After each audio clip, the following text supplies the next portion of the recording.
Bonsoir à tous, bienvenue dans le Flash Info.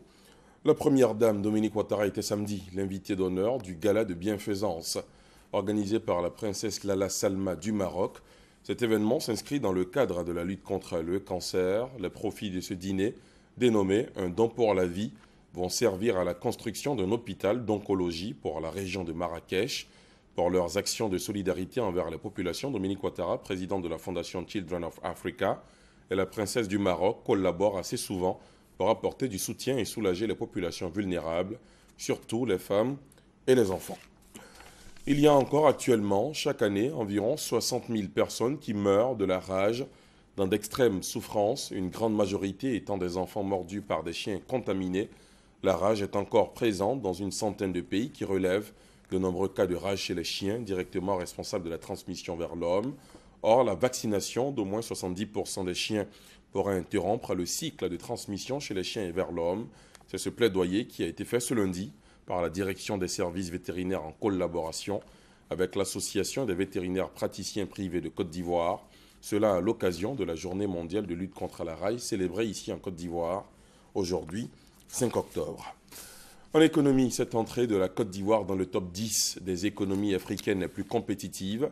L'information est contenue dans le dernier rapport du Forum économique mondial publié le 30 septembre dernier. Ce classement est le fruit de la performance de l'économie ivoirienne qui gagne 24 points sur le classement mondial. Reportage.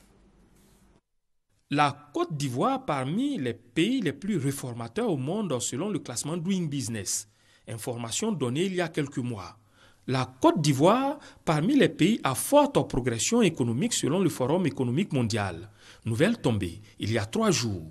Les performances réalisées par la Côte d'Ivoire ne passent pas inaperçues au niveau des grandes instances économiques mondiales. Dans son rapport 2015-2016 sur la compétitivité dans le monde, publié le 30 septembre, le Forum économique mondial classe la Côte d'Ivoire au 8e rang des économies africaines les plus compétitives. Le pays faisant ainsi son entrée dans le top 10 des économies les plus dynamiques du continent. Ramenée à l'Afrique subsaharienne, la Côte d'Ivoire occupe le premier rang.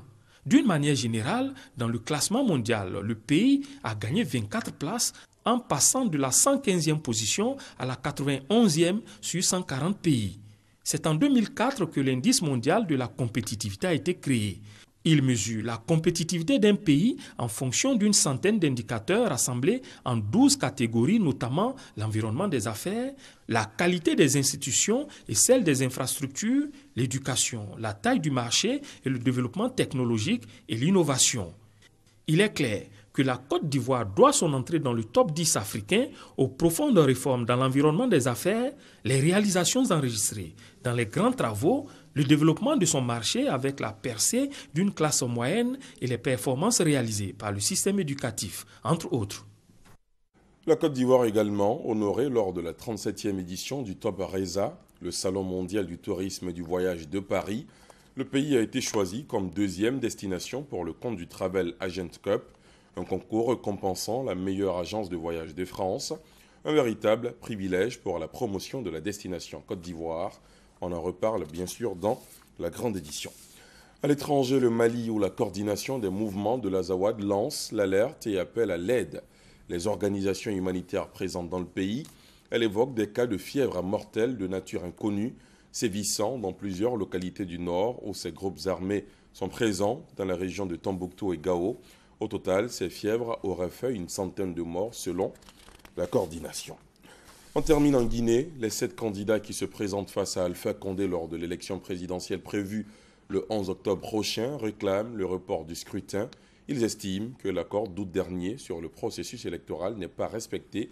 Le parti présidentiel dénonce des allégations mensongères. Et c'est la fin de ce Flash Info. Merci de l'avoir suivi. Prochain rendez-vous avec l'info à 20 h.